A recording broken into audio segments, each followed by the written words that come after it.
ქართული ოცნებიდან სოფელ ველისციხის მაჟორიტარი დეპუტატობის კანდიდატი ზაზა შოშიაშვილია. პარტია მას ნდობა მეორედ გამოუცხადა. რას პირდება იგი ამორჩეველს გამარჯვების შემთხვევაში, თემას ევცლად თავად ზაზა შოშიაშვილთან ვისაუბრებთ. გამარჯობა, დიდი მადლობა, რომ მონაწილეობთ ჩვენს გადაცემაში. მოგესალმებით თქვენთანი მაყურებელს და მინდა ისევ კიდევ ერთხელ მადლობა გამოუცხადო ქართულ ოცნებამ საქართველოს კიდევ ერთხელ ნდობის გამოცხადებისთვის. პირველ რიგში, როგორ შეაფასებთ თქვენ საქმიანობას 4 წელი იყავით ველისციხის დეპუტატი და რას პირდებით მოსახლეობას მომდევნო 4 წლის განმავლობაში? რაც შეეხება 4 წლის მანძილზე გაწეულ საქმიანობას, ველისციხეში არაერთი სასიკეთო პროექტი განხორციელდა, გაიხსნა ახალი საბავშვო ბაღი, რომელიც არის თანამედროვე ტექნოლოგიებით აღჭურვილი და დიდი ზეიმით ახალი ბაღში ბავშვები ძალიან ლამაზად და კარგად აგრძელებენ პირველ სააღრდელო სწავლას, რასაც ბაღში შეიძლება ბავშვებმა მიიღოს. მთავრდება და დადოს უახლოვდება ალბათ მე ესე გეტყოდით საუკუნის პროექტი წყალმომარაგების 4 სოფელში მუნიციპალიტეტის ველისციხე, ახალშენის, ზეგანი, მუგუზაანში მოეწყო სატომბო სადგური, გასუფთავდა და რეაბილიტა ჩაუტარდა რეზერვუარებს, ახალი რეზერვუარები აშენდა, დაიქცელა სისტემა და უახლოეს მომავალში სასმელი წყალი მიეწოდება 8600-9000-მდე ბენეფიციარს უახლოეს მომავალში. მიმდინარეობს ახლა რეზერვუარებისა და ქსელის გაწმენდის სამუშაოები, ტესტირება და ალბათ უახლოეს მომავალში ის პრობლემა, რომელიც წყალთან დაკავშირებით იყო, საბოლოოდ აღმოიფხვრება და გაეშვება ქსელში. პროექტით არის შეჩერებული რეაბილიტაცია, უახლოეს მომავალში აგრძელდება და ველისციხე დაუბრუნდება იმ ლამაზ და სასურველ სოფლის ცხოვრებას, რაც ეკუთვნის და ისტორიულად ველისციხისთვის არის სასურველი. რა მიზეზით არის შეჩერებული?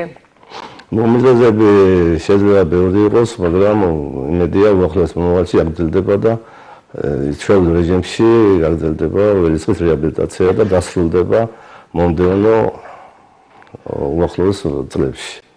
აი ხშირად მოსახლეობას ეშინია, რომ ხომ არ შეჩერდებაო და თქვენ რა ინფორმაცია გაქვთ ამასთან დაკავშირებით? მოსახლეობას შემეძლია უთხრა, რომ შეჩერებით და გაყენეთ არ გაიყინება და დასრულდება ეს პროექტი და შეიძლება მომავალში უფრო არეალი გაეზარდოს ამ რეაბილიტაციას და აუცილებლად მევა ბოლომდე დაწყებული საქმე.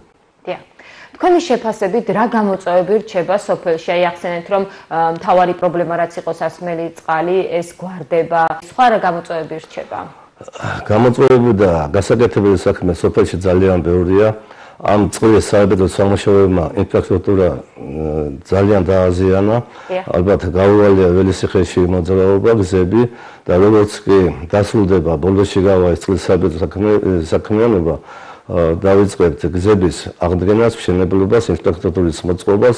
დღეს მდგომარეობით სასაფლაოს მხრიდან უკვე მუსკის სკოლამდე აღდგა ის ასფალტის საფარი, რომელიც დაზიანდა და ეტაპობრივად ყველა უბანში, ყველა ის დაზიანებული ინფრასტრუქტურა დაუბრუნდება ჩვეულ სახეს, რომელიც იყო მანამდე და უფრო მეტიც ის გზები, ის მონაკვეთები, სადაც ასფალტის საფარი საერთოდ არ იყო, იქაც მოეწყობა ასფალტის საფარი. ერთი ქუჩა სკოლის მისასვლელი უკვე დასრულებულია და მოასფალტებულია. ვიწყებთ ჩაჩენის უბანში კიდევ ერთი გზის მშენებლობას, ტენდერი უკვე დასრულებულია და უახლოეს დღეებში მშენებელი შემოვა დაიწყებს.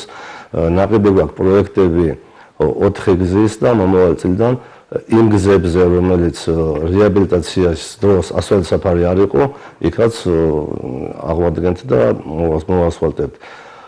დარჩენილია კიდევ სოციალური პრობლემები და ყოველ ეს მომდევნო 4 წლის მანძილზე მოსახლეობას პირდები, რომ ვიქნები მაგათ გვერდით, თუ რამე ინფრასტრუქტურული და სოციალური პრობლემებია, მხარში დგომით მაქსიმალურად ვესწრებით მოვუყუროთ ყველა ეს პრობლემა, რაც ჩვენ მოსახლეობას აწუხებს და ჭირს. აი თქვენი საარჩევნო პროგრამა რა არის? როგორც ვიცი, აქტიური კამპანიაც გაქვთ, მოსახლეობას ხვდებით და რას პირდებით მათ?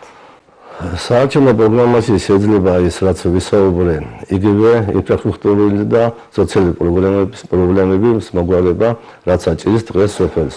წყლის პრობლემა ჩავთვალეთ, რომ მოგვარებულია და ის ინფრასტრუქტურა, რომელიც დაზიანებულია, აღვადგინოთ და სოფელში იყოს ის ნორმალური ცხოვრების პირობები, რომელიც ეკადრება სოფელ ველისციხეს და ველისციხის მოსახლეობას. ბატონო ზაზა, ყავთ თქვენ კონკურენტი, რომელიმე პარტიამ დააყენა მაჟორიტარობის კანდიდატი თქვენთან ერთად? კონკრეტულად კი, ყავს პარტია ლელოდან და დემოკრატებიდან მაჟორიტარობის კანდიდატი, ორი კონკურენტი. და თქვენი მოლოდინი რა არის?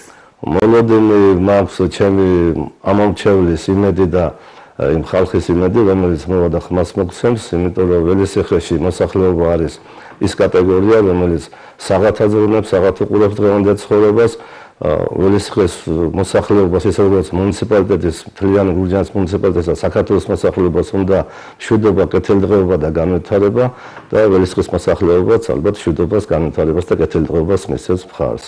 ესე იგი დარწმუნებული ხართ გამარჯვებაში? დარწმუნებული ვარ, იმიტომ რომ რა ვიცი, იმედი მაქვს უფლისა, როგორც გასულ არჩევნებშიც არ ვიღალატეს, ისევე დღესაც და აქედან გამომდინარე, მეც რაც შეგვიძლია მხარში ვდგევარ და არც მე დავაღალატებ ჩვენ მოსახლეობას. აქვე მინდა აღნიშნო, რომ როგორც გურჯაანის მუნიციპალიტეტში ძალიან ბევრი საკონკრეტო პროექტები არის დაგეგმილი და მინდა მოუწოდო მოსახლეობას, როგორც ველისიხის, ასევე მთლიანი მუნიციპალიტეტის მოსახლეობას 4 ოქტომბერს არ დაეზარონ, გამოვიდნენ, მოგვცენ ხმა, იმიტომ რომ თითოეული ჩვენი მოსახლის ამომრჩევლის ხმა ჩვენთვის არის ის პრიორიტეტი და ის მეტი ძალა, რომ უფრო მეტი საქმე, უფრო მეტი ინვესტიციები მოვიზიდოთ და გურჯაანის მუნიციპალიტეტში, როგორც ველისიხეში, მთლიან მუნიციპალიტეტში გავაკეთოთ ის საქმე, რაც მოსახლეობაზე არის მორგებული. გურჯაანში იგეგმება ძალიან ბევრი სასიკეთო პროექტი, 9 აპრილში 11 ჰექტარზე უნდა აშენდეს სარეკრეაციო ზონა, დასასვენებელი პარკი, ახალი სტადიონი, მულტიფუნქციური სპორტული კომპლექსი, რომელიც 17 სპორტულ სახეობაში ჩვენ ახალგაზრდებს ექნებათ განვითარების და ვარჯიშის საშუალება, ასევე ღვინის მუზეუმი, ლაბორატორია სოფლის განმსაზღვრე სოფლის მეურნეობის სამინისტროსი და ძალიან ბევრია ჩამოცვლა, ძალიან ცოტა შეიძლება გამომჩეს, იმდენი ახალი პროექტია დაგეგმილი მთლიან მუნიციპალიტეტში, ისევე როგორც ველისიხეში. ველისიხეში კიდევ ერთი მომავალწელს გვეგმავთ ახალი საბავშვებაგის მშენებლობას, სკოლის რეაბილიტაციას და მინდა რომ მოსახლეობა მიცოდეს დარწმუნებული იყოს, თითოეული მაგათი მოსახლეობის ამომრჩევლის ხმა არ დაიკარგება და ექნება ადეკვატური შედეგი და განვითარდება და გურჯაანის მუნიციპალიტეტი იქნება ერთ-ერთი საუკეთესო მთლიან ჩვენ ქვეყანაში და საქართველოში. ამ დიდი ბევრი პროექტების სრული ჩამდგმელი არის გარემოსდაცვისა და სოფლის მეურნეობის მინისტრი ბატონი დავით სონგულაშვილი და მინდა ვისარგებლო თქვენ ეთერით, მადლობა მოუხადო ესეთი გულისხმობებით და გურჯაანის მუნიციპალიტეტისთვის ამდენი სასიკეთო პროექტის დაგეგმვისთვის და იმედია რომ მომდევნო 4 წელიწადში ეს ყველა პროექტი დასრულდება და ერთ-ერთი საუკეთესო მუნიციპალიტეტი ექნება ჩვენ ქვეყანაში. მადლობა რომ მიიღეთ ჩვენს გადაცემაში მონაწილეობა, წარმატებას გისურვებთ. მადლობა თქვენ მოწვევისთვის.